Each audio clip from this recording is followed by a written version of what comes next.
O Senhor esteja convosco. Ele está no meio de nós. Proclamação do Evangelho de Jesus Cristo, segundo Lucas. Glória a vós, Senhor.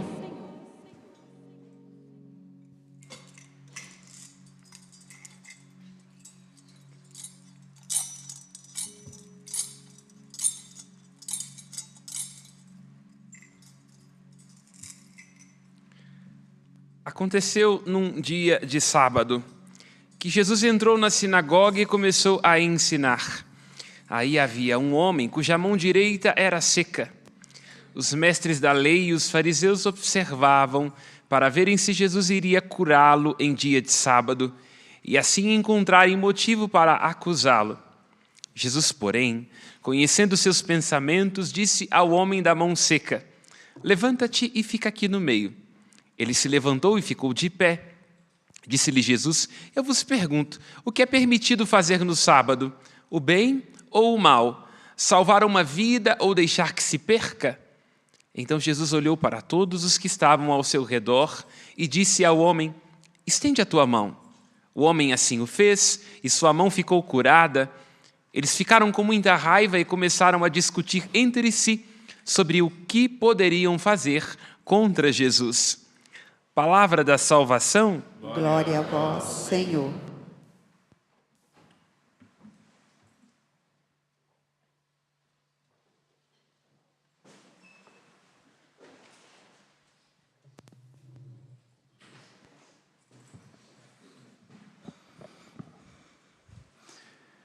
Caríssimos Padre Wagner, Padre Samuel e Felipe, caríssimos irmãos e irmãs aqui presentes, e também os que nos assistem pela TV e também pelas redes sociais aqui do Santuário Basílica Nossa Senhora da Piedade.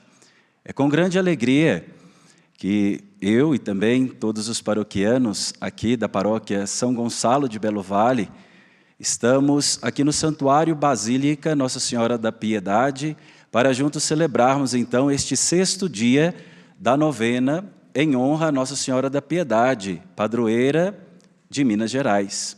Nós estamos então meditando sobre o tema, no colo de Nossa Senhora, a fonte da restauração. De forma especial hoje, a restauração da nossa humanidade.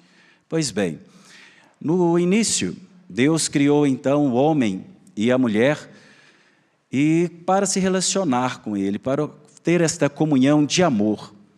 Mas pela desobediência dos nossos primeiros pais, o pecado entrou no mundo. E toda a humanidade então foi impedida de continuar no paraíso, vivendo com Deus.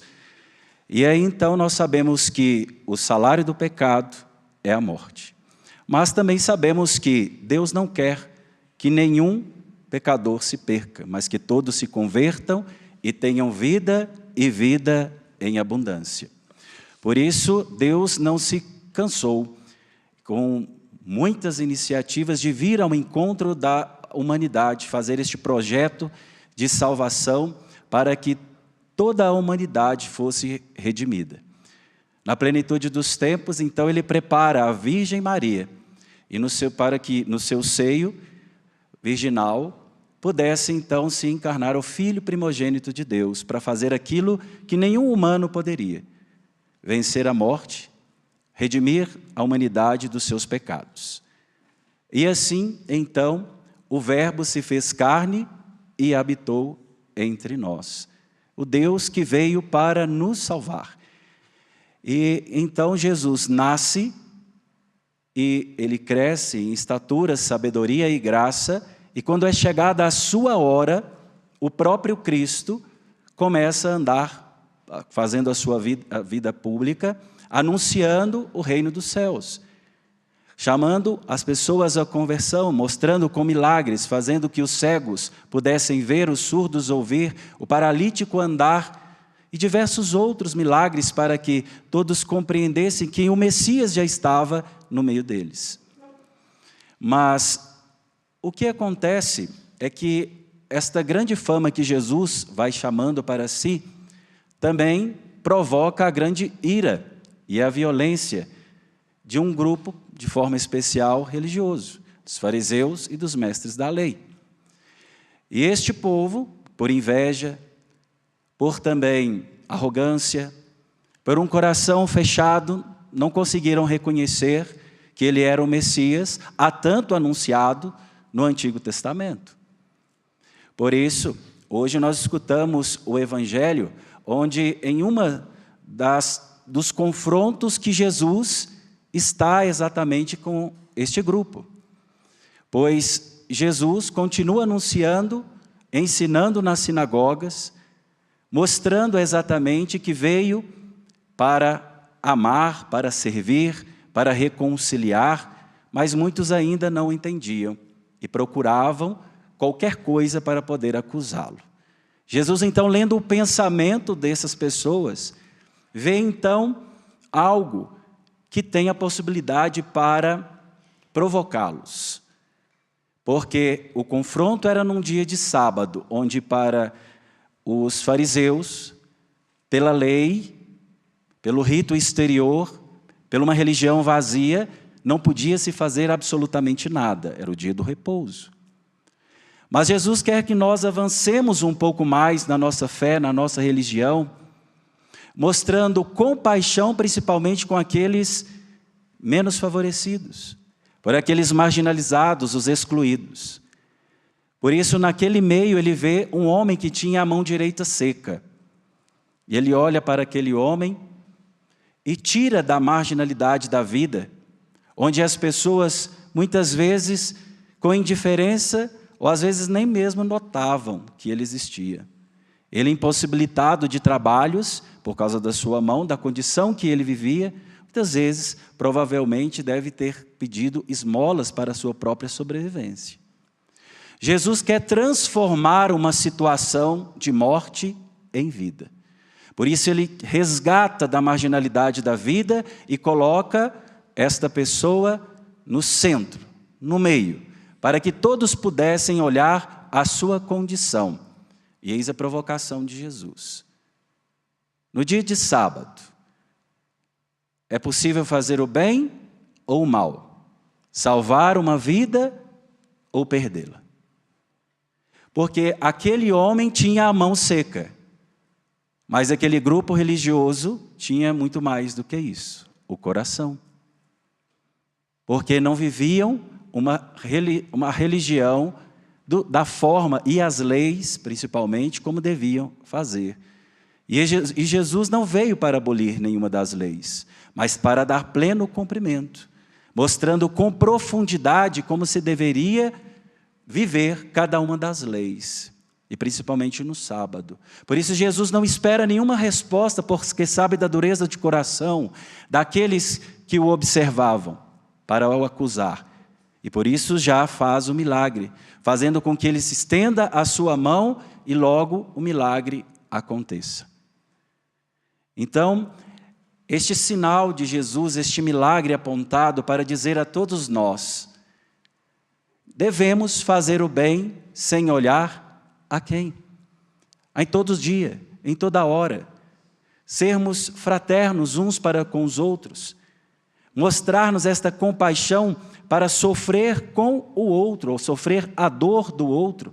Estender também a nossa mão para tirar tantas e tantas pessoas que ainda estão em situações precárias da vida, que ainda estão na escuridão, nas noites escuras, que ainda não encontraram e não tiveram a experiência de fazer verdadeiramente este encontro com Jesus.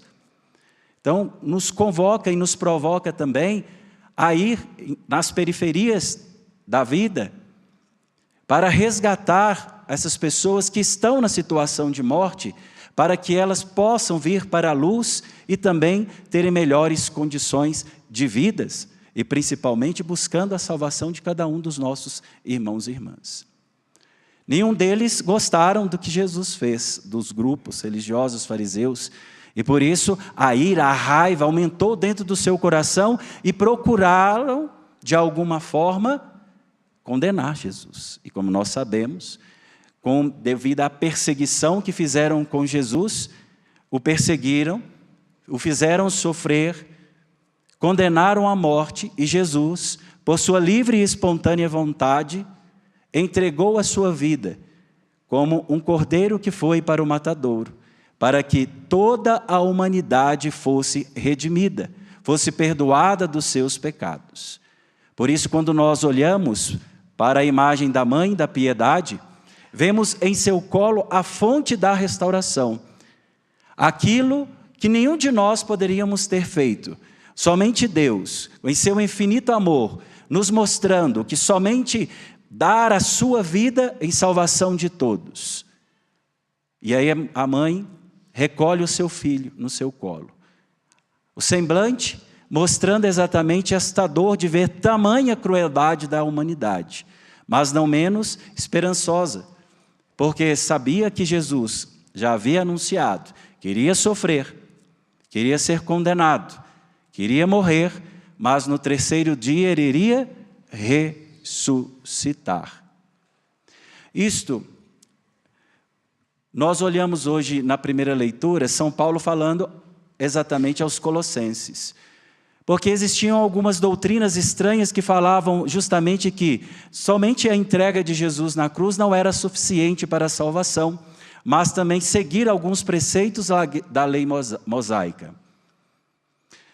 É neste intuito que Paulo, então, escreve hoje, dizendo para os colossenses que a entrega, a paixão de Cristo, a entrega redentora que Ele fez já foi completa, não precisa de nada mais.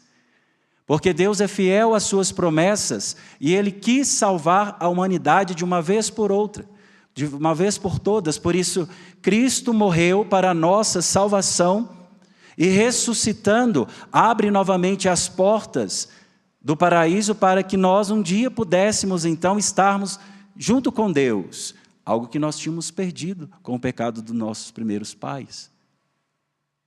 E aí o que acontece é que Cristo então faz uma aliança única e eterna para a humanidade. A palavra de Deus já foi dada. Nós somos predestinados à salvação, mas desde que nós agora possamos fazer as nossas escolhas coerentes com aquilo que Cristo nos pede.